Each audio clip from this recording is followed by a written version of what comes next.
ከሚስት በላይ እንዴት አድርጌ ልግለጽልሽ? እንደዛ ስለሆነች እኔ እሷን እንደዚህ ነው ብዬ ሀቡዬ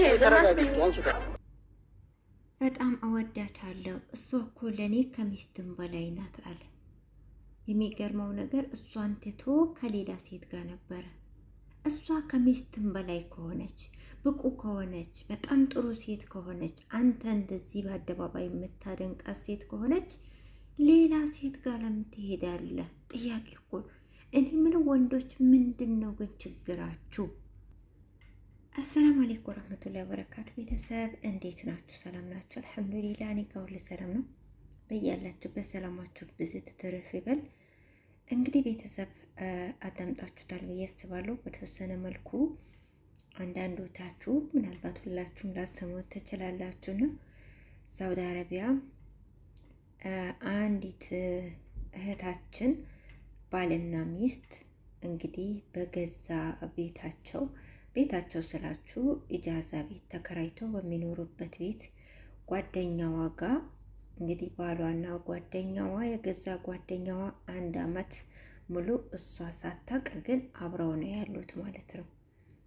በመጨረሻም ደረሰችባቸውና ሀቢባ ቤት ጉዳዩን ይዛው መጣች። ሀቢባ ቤት ሲጠየቁ ሁለቱም አመኑ። ሰይጣን አሳስቶን ነው ቀጠልንበት ብላ ርፋለች ማለት ነው። ውሽሜት ማለት ነው። እኔ እኮ ምን ወንዶች ማለት ነው። እኔ በጣም የገረመኝ ነገር ሰውየው ምን እንዳለ ሰምታችሁት ከሆነ በጣም እሷ ሙሉ ሴት ናት፣ እሷ ከሚስትም በላይ ናት፣ በጣም ልዩ ሴት ናት አለ። ወላሂ እኔ በጣም ነው የገረመኝ። አንዲት ሚስት በጣም ልዩ ሴት ከሆነች፣ በጣም ጥሩ ሚስት ከሆነች አንተ ለምን ሌላ ሴት ጋር ትሄዳለህ? ለምን ትሰብራታለህ? ለምን ልቧን ትሰብረዋለህ? ለምን ትከዳታለህ? ለምን እንደዚህ? አሁን ምንድን ያለችው ያቺ ልጅ እኔ ካሁን በኋላ ጓደኛም እንዳላም ወንድም እንዳላም አድርገውኛል፣ አስተምረውኛል ያለችው። እውነቷን ነው። ወንድም አታምንም፣ ሴትም አታምንም። ያቺ ሴት ጓደኛዋ አብራት እየበሉ አብረው እየጠጡ ነው እንግዲህ የከዳቻት። ጓደኛዋ እንግዲህ ባሏ ጋር የነበረችው ማለት ነው። እና በጣም ነው የሚያሳዝነው የእውነት። እኔ ጓደኛ የሚባለው ነገር በዚህ ጊዜ ያው ታውቃላችሁ፣ ብዙ ጊዜ የሚሰማው ነገር በጣም አስደንጋጭ ነው። ጓደኛ የሚታመንበት ሰዓት አይደለም። አንዳንዴ አላቅም ወላሂ ብቻ ከባድ ነው። በቃ የሆነ ጓደኛ ምን ያደርጋል የምትሉበት ጊዜ አለ አንዳንዴ ማለት ነው፣ የሆነ ስትሰሙ። አንዳንድ ደግሞ ምርጥ ጓደኞች አሉ፣ አላህን የሚፈሩ ለእናንተ የሚጨነቁ በጣም ታማኝ የሆኑ ከልብ የሚወዱ የልብ ወዳጅ የሆኑ ምርጥ ጓደኛ አንዳንድ አሉ። አንዳንዶች ደግሞ ጓደኛ መስለው የልብ ውጋት። አሁን እቺ ጓደኛ ተብዬ ነው እንግዲህ ባልየው ስለ እሷ ሲመሰክር እሷ በጣም ልዩ ሴት ናት፣ ከሚስትም በላይ ናት ብሎ እያደነቃት ነበረ ማለት ነው። እና እሷ እንደዛ ከሆነች ለምን ከገዛ ጓደኛዋ እንደዛ ሲጨማልቅ ነበር? አንድ ወንድ እንግዲህ እኛ ሙስሊሞች ነን፣ በሸሪያው 4 ማግባት እንደሚፈቀድለት እናምናለን። ምንም እንኳን ደስተኛ ባንሆን ማለት ነው። የትኛዋም ሴት ሌላ ሴት እንዲደረብባት አትፈልግም፣ እንደ ሀቁ ማለት ነው። ግን ደግሞ እንደ ሸሪያውን አንቃወምም። ምክንያቱም ግዴታ ነው ማለት ነው። ልባችን ባይፈልግም እናምናለን፣ እንቀበላለን። ነገር ግን አሁን እሱ ወይ ችላችሁ 4 ወይም 2 ወይም 3 አግቡ፣ ወይም ካልቻላችሁ አርፋችሁ እንዶ አንገታችሁን ደፍታችሁ ኑሩ።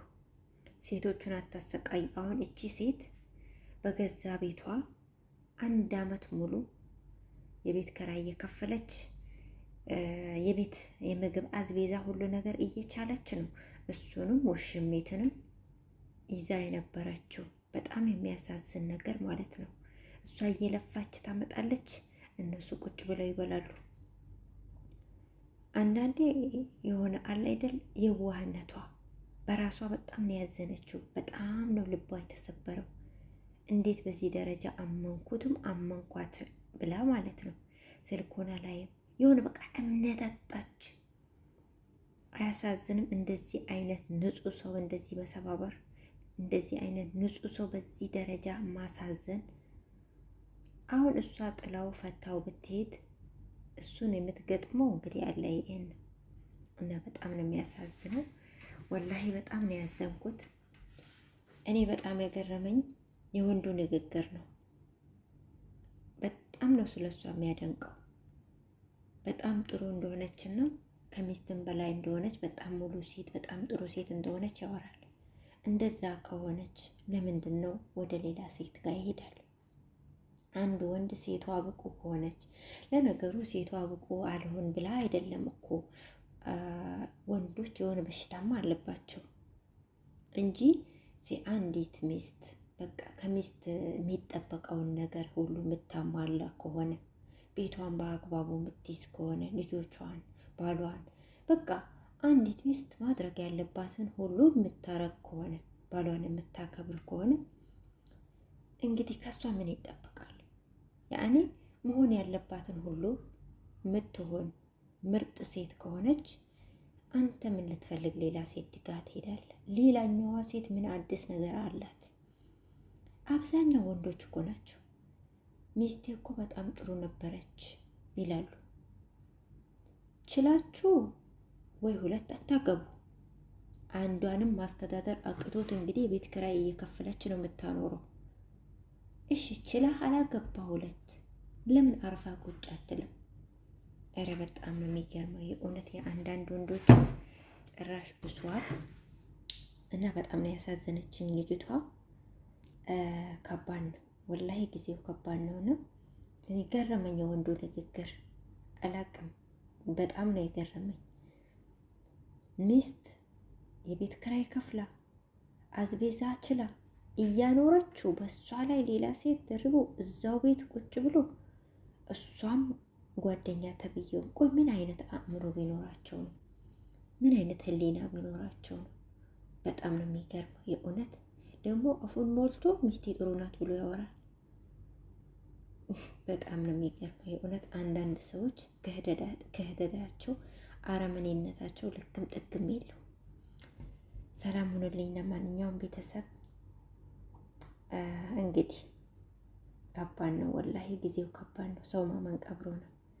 የሚታመን ሰው የለም ለማለት ያክል ነው በአጠቃላይ።